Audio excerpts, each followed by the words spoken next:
શ્રી ગણેશાય નમઃ. આજના વિડીયોમાં આપણે સાંભળીશું વૈશાખ સુદ 11 મોહિની એકાદશીની વ્રત કથા. આપને આ વિડીયો પસંદ આવે તો લાઈક કરજો, શેર કરજો અને મારી ચેનલ સબસ્ક્રાઈબ કરજો. પૌરાણિક કથાઓ અનુસાર જ્યારે દેવતાઓ અને દાનવોએ સમુદ્ર મંથન કર્યું ત્યારે તેમને અમૃત કળશ મળ્યો. અમૃત કળશ મેળવવા માટે દેવતાઓ અને દાનવો વચ્ચે સંઘર્ષ થયો. દેવતાઓ અને દાનવો બંને તેને મેળવવા માંગતા હતા. અચાનક દાનવો અમૃત કળશ તરફ આગળ વધતા જોવા મળ્યા, જેનાથી દેવતાઓ ગભરાઈ ગયા. ત્યારબાદ બધા દેવતાઓએ ભગવાન વિષ્ણુને પ્રાર્થના કરી અને શ્રી હરિને આ સમસ્યાનું નિરાકરણ લાવવા વિનંતી કરી. દેવતાઓની વિનંતી પર ભગવાન વિષ્ણુએ મોહિનીનું દિવ્ય સ્વરૂપ ધારણ કર્યું. એક એવું અદ્ભુત અને મનમોહક સ્વરૂપ કે જેનાથી રાક્ષસો મંત્રમુગ્ધ થઈ ગયા. ભગવાને રાક્ષસોને મોહિત કર્યા અને દેવતાઓને અમૃત આપ્યું. આમ દેવતાઓએ અમૃત પીને અમરત્વ પ્રાપ્ત કર્યું. એવું માનવામાં આવે છે કે ભગવાન વિષ્ણુએ આ એકાદશી પર મોહિની સ્વરૂપ ધારણ કર્યું હતું. આ કારણોસર આ પવિત્ર તિથિને મોહિની એકાદશી કહેવામાં આવે છે. એકવાર મહારાજ યુધિષ્ઠિરે ભગવાન શ્રી કૃષ્ણને કહ્યું, હે જનાર્દન, આપના મુખારવિંદની અમૃત વાણી દ્વારા જુદી જુદી એકાદશીના મહાત્મ્ય સાંભળ્યા પછી પણ હૃદયની જિજ્ઞાસા નષ્ટ થવાને બદલે વધારે ને વધારે પ્રબળ બનતી જાય છે. હવે આપ કૃપા કરી વૈશાખ માસના શુક્લ પક્ષમાં આવતી એકાદશી કે જેનું મહાત્મ્ય સૂર્ય પુરાણમાં વર્ણવવામાં આવ્યું છે તેની કથા કહો. આ એકાદશીનું નામ શું છે અને આ એકાદશી કરવાની વિધિ શું છે? આ એકાદશી કરવાથી શું ફળ મળે? કૃપા કરીને આ બધું મને વિગતે સમજાવો. ભગવાન શ્રી કૃષ્ણએ જવાબ આપ્યો, હે ધર્મરાજ યુધિષ્ઠિર, વશિષ્ઠ ઋષિએ એક વખત મર્યાદા પુરુષોત્તમ શ્રી રામચંદ્રજીને કહેલી વાર્તા હું તમને કહું છું, તે ધ્યાનથી સાંભળો.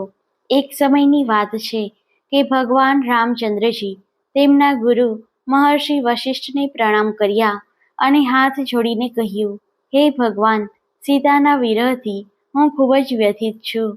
કૃપા કરીને મને એવું વ્રત બતાવો કે જે કરવાથી અનંત પુણ્ય ફળ મળે અને બધા જ પ્રકારના પાપો નિર્મૂળ થાય. વશિષ્ઠ ઋષિ કે જે શ્રી રામચંદ્રજીના આધ્યાત્મિક ગુરુ હતા, તેમણે કહ્યું, હે પ્રિય રામ, તારી શ્રદ્ધાપૂર્વક બુદ્ધિ ઘણી તીક્ષ્ણ છે, કારણ કે તારો પ્રશ્ન સમસ્ત મનુષ્ય જાતિના કલ્યાણ માટે છે. ફક્ત તમારું પવિત્ર અને કલ્યાણકારી નામ યાદ કરવાથી અને ગુણગાન ગાવાથી સમસ્ત જીવો પવિત્ર બને છે અને દરેક પ્રકારની મંગલ કામનાઓ પ્રાપ્ત કરવાને પાત્ર બને છે. પરંતુ સાધારણ જીવોના લાભાર્થે હું તને એક મહાન વ્રતનું વર્ણન કરીશ. હે વત્સ, વૈશાખ માસમાં આવતી એ મોહિની એકાદશી તરીકે ઓળખાય છે અને ઘણી જ પાવનકારી છે. આ એકાદશી કરવાથી સમસ્ત મોહજાળ, ભૌતિક યાતનાઓ અને પાપ કર્મોમાંથી મુક્તિ મળે છે. હું આપને હવે એક અત્યંત પ્રાચીન ઇતિહાસ સંભળાવું છું, તે ધ્યાનપૂર્વક શ્રવણ કરો. આ આખ્યાન સાંભળવાથી અથવા સંભળાવવાથી મોટામાં મોટું પાપ પણ નષ્ટ પામે છે. સરસ્વતી નદીના કિનારે ભદ્રાવતી નામની નગરીમાં દ્યુતિમાન નામે રાજા રાજ્ય કરતો હતો. તે ચંદ્રવંશમાં જન્મ્યો હતો અને અત્યંત ધર્માત્મા, દયાળુ, સત્યવાદી તેમજ ન્યાયી હતો. એ નગરીમાં ધનપાલ નામે ભગવાન વિષ્ણુનો પવિત્ર અને સમૃદ્ધ ધર્માત્મા ભક્ત રહેતો હતો. તે વૈશ્ય જાતિનો હતો. આ ધનપાલે લોકોના નામે ધર્મશાળાઓ, વિશ્રામ ગૃહો, શાળાઓ, ભગવાન વિષ્ણુના મંદિરો, સાર્વજનિક દવાખાના, રસ્તાઓ અને મંડીઓ બંધાવ્યા.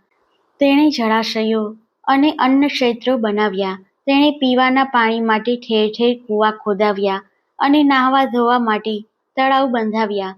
તેણે ફળ ફળાદીના બગીચા પણ બનાવ્યા. આ રીતે તેણે પોતાની પાસેના દ્રવ્યનો પોતાના નામને અનુરૂપ સદઉપયોગ કરી એક અગત્યનું દ્રષ્ટાંત પૂરું પાડી જીવન સાર્થક કર્યું. ભગવાન વિષ્ણુના આ ધર્માત્મા ભક્ત કે જે શાંતિપ્રિય, બીજા માટે પરોપકારી અને હંમેશા ભગવાન વિષ્ણુની ભક્તિમાં જ રહેતો. તેને સુમન, જ્યોતિમાન, મેઘાવી, સુકીર્તિ અને દુષ્ટબુદ્ધિ નામે 5 દીકરાઓ હતા. આ 5 પુત્રોમાં દુષ્ટબુદ્ધિ મહાપાપી, દુરાચારી, દુષ્ટ, જુગારી, ચોર, વેશ્યાઓ સાથે સહગમન કરવાવાળો, મહાઉદંડ અને અત્યાચારી હતો.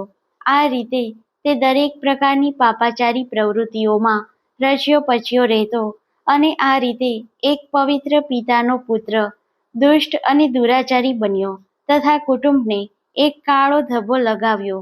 તે કદી ભગવાનમાં માનતો નહીં, પૂર્વજોને કે બ્રાહ્મણોને માન આપતો નહીં.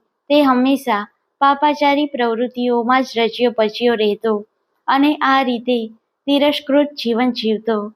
દુષ્ટ બુદ્ધિએ તેના પિતાની બધી સંપત્તિ ખોટા માર્ગે વાપરી કાઢી. તે હંમેશા માંસાહારી ખોરાક ખાતો અને દારૂ જ ઢચ્યા કરતો. એક દિવસ ધનપાલે તેના પુત્રને વેશ્યાને ઘેર જતા જોયો અને વેશ્યાના બાહુપાસમાં જોયો ત્યારે તેને બહુ દુઃખ થયું. તે જ દિવસે તેને ઘરની બહાર કાઢી મૂક્યો. દુષ્ટ બુદ્ધિ તે જ દિવસથી તેના પિતા, માતા, ભાઈઓ, મિત્રો અને સગા સંબંધીના મનથી ઉતરી ગયો અને બધાની સહાનુભૂતિ ગુમાવી. તેને જ્ઞાતિ બહાર મૂકવામાં આવ્યો અને દરેકે તેને ધિક્કારવા લાગ્યા. દુષ્ટ બુદ્ધિને ઘરમાંથી કાઢી મૂક્યા પછી પણ તેને પોતાની દુષ્ટ પ્રવૃત્તિઓ ચાલુ રાખી અને તેની પાસે જે કંઈ ઘરેણાં અને કપડાં લત્તા હતા તે વેચીને પાયમાલ થઈ ગયો.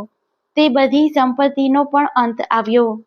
પૂરતા ખોરાકને અભાવે ધીરે ધીરે શારીરિક રીતે નબળો પડતો ગયો અને હાડ પિંજર જેવો થઈ ગયો. તેના મિત્રોએ તેની ગરીબીનો ખ્યાલ આવતા તેઓ પણ તેને ધિક્કારવા લાગ્યા અને તેને છોડી ગયા. દુષ્ટ બુદ્ધિ હવે ચિંતાતુર બન્યો. તેની પાસે ખોરાક કે કપડાં ન હતા અને તે ભયંકર ભૂખ્યો હતો.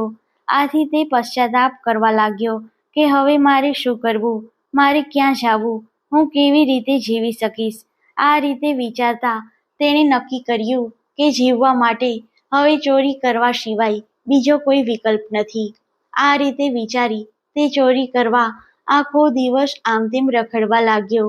કેટલીક વખત રાજાના સિપાઈ દ્વારા તે ચોરી કરતા પકડાઈ પણ જતો, પરંતુ તેના પિતાની ખ્યાતિને લઈને તે છૂટી જતો. આ રીતે ઘણી વખત પકડાયા અને છોડ્યા પછી એક વખત મોટી ચોરી કરવા જતા પકડાઈ જવાથી સિપાઈઓ તેને રાજા પાસે લઈ ગયા. રાજાએ તેને આ માટે મહાદંડ આપ્યો. રાજાએ કહ્યું, હે પાપી મૂરખ પ્રાણી, એ તારા જેવો મહાપાપી મારા રાજ્યમાં રહી શકવા લાયક નથી. હું તને છોડી મૂકું છું, પરંતુ તરત જ આ નગરી છોડીને તારે જ્યાં જવું હોય ત્યાં જા. દુષ્ટ બુદ્ધિ આકરી સજાના ભયથી નગરી છોડી ચાલ્યો ગયો. તે ચાલતા ચાલતા ઘણી દૂર એક ગાઢ જંગલમાં ગયો. આ જંગલમાં તે ખૂબ ભટકીને થાકી ગયો અને તેને ભયંકર ભૂખ અને તરસ લાગી. તેથી તે પશુ પક્ષીઓને મારી તેનું કાચું માંસ ખાવા લાગ્યો. આ રીતે ઘણા વર્ષો સુધી તે હાથમાં બાણ અને તીરકામઠા લઈને શિકારીની જેમ રખડતો અને નિર્દોષ પ્રાણીઓને મારી પાપી જીવન જીવવા લાગ્યો.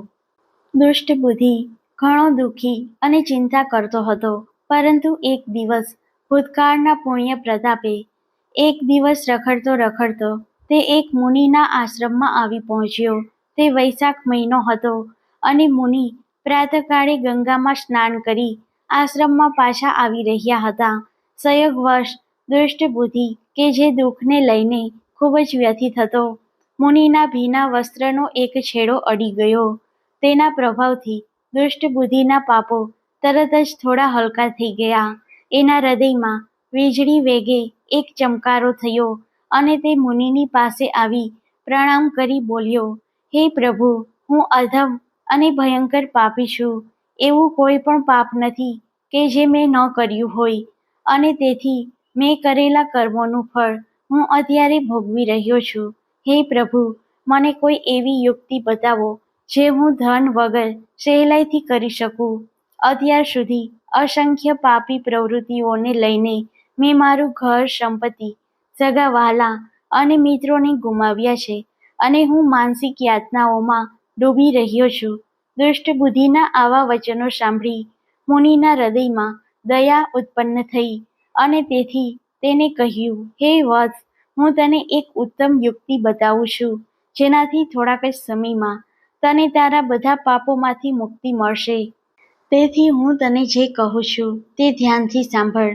વૈશાખ માસના શુક્લ પક્ષમાં આવતી મોહિની એકાદશીમાં એવી શક્તિ છે કે જન્મો જન્મના એકત્રિત થયેલા પાપોનો ઢગલો, ભલે ને તે સુમેરુ પર્વત જેટલો હોય, તે બધા પાપોનો નિર્મૂળથી નાશ કરે છે.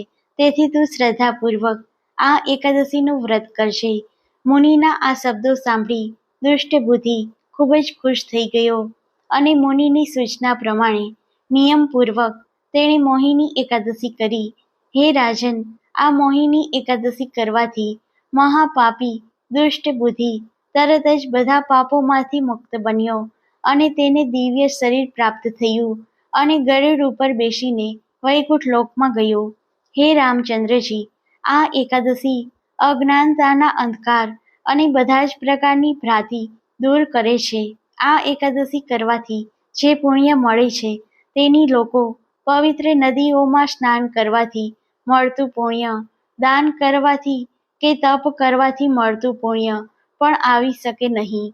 આ વ્રત કથા સાંભળનાર કે કહેનારને અનેક ગાયોના દાનનું ફળ મળે છે.